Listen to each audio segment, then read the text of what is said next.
So hi and welcome on my first lecture regarding the solution chemistry, and it is the chapter first from class 12th chemistry. तो class 12 chemistry का जो सबसे basic आपको पढ़ना है यहाँ पे सोल्यूशन के बारे में पढ़ना है कि what is the meaning of solution and what is the composition of solution. ठीक है, so all of you know that it is a composition of solute and solvent. ठीक है, सोल्यूट और सॉल्वेंट मिलके क्या बनाते हैं, सोल्यूशन बनाते हैं. सपोज दैट आपने एक ग्लास में आपने चीनी ऐड कर दिया.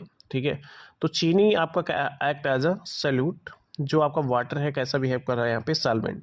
ठीक है, किस कॉन्सेप्ट में मैंने बोला कि सोल्यूट एंड सॉल्वेंट, तो मैंने बोला जिसका परसेंटेज कम होता है उसको हम सोल्यूट बोलते हैं, जिसका परसेंटेज ज़्यादा होता है उसको सॉल्वेंट बोलते हैं. ठीक है, सिंपल डिफिनीशन.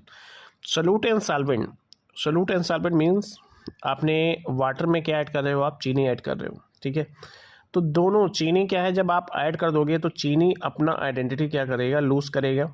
ठीक है, वाटर का भी यहाँ पे प्रॉपर्टी क्या हो जाता है, लूज हो जाता है. दोनों जब मिक्स होते हैं तो दोनों का प्रॉपर्टी हम कह सकते हैं यहाँ पे लूज हो जाता है. ठीक है, इसीलिए मैंने यहाँ पे लिखा है lose their individual identity.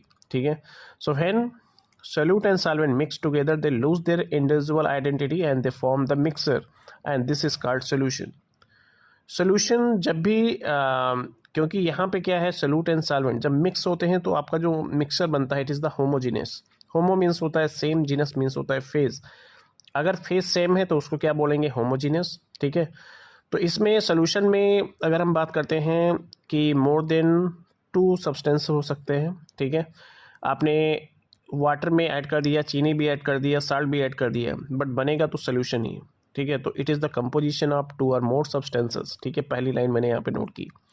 Second one, it is made up of solute and solvent lose their identity after mixing, they form the solution and the smaller amount of substance is known as solute. ठीक है, it is very important line.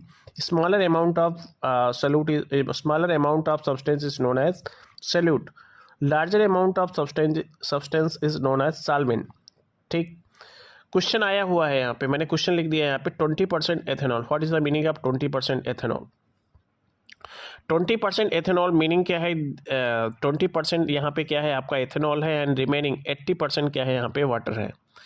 आपको समझ में आ गया होगा कि 20% कम होता है, 80% ज़्यादा होता है. जो कम क्वांटिटी में है सब्सटेंस एथेनॉल क्या है यहाँ पे act as a solute, 80% water जो maximum amount of substance is called solvent. तो यहाँ पे सॉल्वेंट कौन बिहेव करेगा, वाटर. ठीक, यहाँ पे लिख दिया है note, less percent act as a solute, more percent act as a solvent. तो आपको ये सोल्यूशन के बारे में आपको अच्छे से जानकारी हो गई होगी. आई थिंक आपको कोई डाउट नहीं होगा.